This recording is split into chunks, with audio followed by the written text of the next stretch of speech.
Hi everyone, நான் விஜய். இந்த video உங்களுக்கு பிடிச்சிருந்தா லைக் பண்ணுங்கள், லைக் பண்ணிவிட்டு ஷேர் பண்ணுங்கள், மறக்காமல் சப்ஸ்கிரைப் பண்ணுங்கள். ரஷ்யா உக்ரைனுக்கு இடையே நடக்கிற போர் கடைசி கட்டத்தை எட்டியிருக்கு.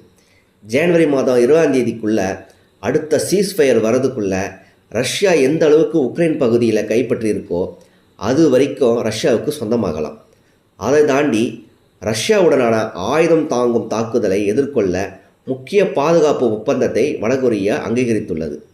உக்ரைனுக்கு எதிரான தனது போருக்கு ஆதரவாக வடகொரியா பல்லாயிரக்கணக்கான சோல்ஜர்ஸை ரஷ்யாவுக்கு அனுப்பியிருக்காங்க.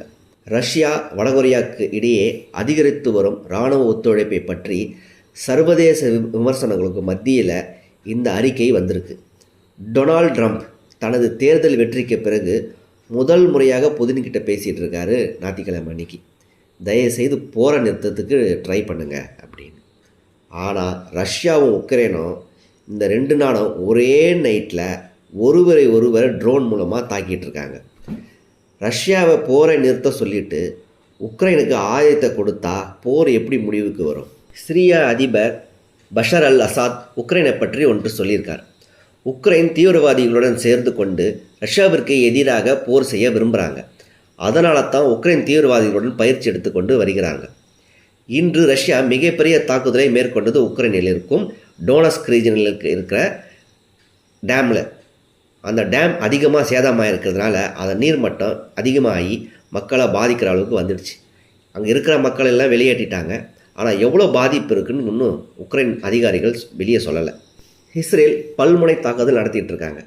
அதாவது Israel Hamas, Israel Lebanon, Israel Hezbollah, Israel Houthi, Israel Iran, Israel Iraq, இது மாதிரி பல்முனை தாக்குதல் நடத்திட்டு இருக்காங்க. அந்த மாதிரி தாக்குதல் நடத்திக்கிட்டு இருக்கும் பொழுது வெஸ்ட் பேங்க் என்ற பகுதியில் 150 செட்டில்மெண்ட்டை இஸ்ரேலோட இணைக்க போகிறாங்க இஸ்ரேல் கவர்மெண்ட். இதை பற்றி யார் சொல்லியிருக்காருன்னா அந்த அமைச்சரவையில் இருக்கிற ஒருத்தர் சொல்லியிருக்கார். இவர் ரீசெண்டாக ஒயிட் ஹவுஸில் போய் டொனால்ட் ட்ரம்ப்பை பார்த்துட்டு வந்ததுக்கப்புறம் இந்த அறிக்கையை சொல்லியிருக்கார். இப்படி இவங்க வெஸ்ட் பேங்கை இணைக்கிற மாதிரி இருந்தாங்கன்னா லெபனானுடன் போர் நிறுத்தம் செய்வதற்கான சாத்தியக்கூறுகள் குறைஞ்சிடும். ரஷ்யா உக்ரைன் போர் கிட்டத்தட்ட 1000 நாட்களில் நெருங்கிடுச்சு. இந்த போர் முடியும் தருவாயில் இருக்குது. அந்த வேலையை கிட்டத்தட்ட செய்து விட்டார்கள். இப்போ ரஷ்யாவோட பர்த் ரேட்டை ரொம்ப குறைஞ்சிடுச்சு. அதை இப்போ இன்க்ரீஸ் பண்ணணும். அதுக்காக ரஷ்யா அதிபர் விளாடிமிர் புதின் மக்களுக்கு பல சலுகைகளை ஏற்படுத்தி இருக்கிறார். இதற்காக புதுசாக ஒரு மினிஸ்ட்ரியை உருவாக்கியிருக்கார். ப்ரோக்ளமினேஷன். ரெக்கோலா டெப்டி மேயர் மாஸ்கோவில் இருக்கிற ஒரு ஸ்பீச். அவங்க ஏகப்பட்ட திட்டங்கள் வச்சுருக்காங்க இந்த பர்த் ரேட்டை இன்க்ரீஸ் பண்ணுறதுக்கு. ரஷ்யாவில் இருக்கிற கப்புள் எந்த ஒரு கப்புள் குழந்தை பெற்றுக்காமல் இருக்காங்களோ அவங்களுக்கு $4000 ஃபைன். அதே போல் நீங்கள் வீட்டில் தனியாக இருக்கும்போது இன்டர்நெட் உபயோகப்படுத்தக்கூடாது. ஏன்னா கணவன் மனைவி ஒன்றா இருக்கணும் அதுக்காக. மேலும் இரவு 10 மணி முதல் 2 மணி வரை லைட் எரியக்கூடாது.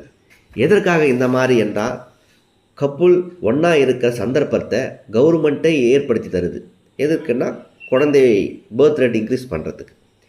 வேலை பார்க்கும் பெண்கள் மற்றும் ஆண்கள் ஒர்க் ஃப்ரம் ஹோம் அதிக அளவில் அமுல்படுத்த போகிறாங்க. உக்ரைன் வார் பிறகு நாட்டை அடுத்த கட்டத்திற்கு எடுத்து செல்ல வேண்டும். அதற்காக ரஷ்யாவில் இருக்கிற கப்புள் டேட்டிங் போகிறதுக்காகவே $5000 தராங்க. ஹோட்டலில் ஒரு கப்புள் ஒரு நைட் ஸ்டே பண்ணுறதுக்கு அதற்கான செலவு எல்லாமே ரஷ்யா கவர்மெண்ட்டே எடுத்துக்குது.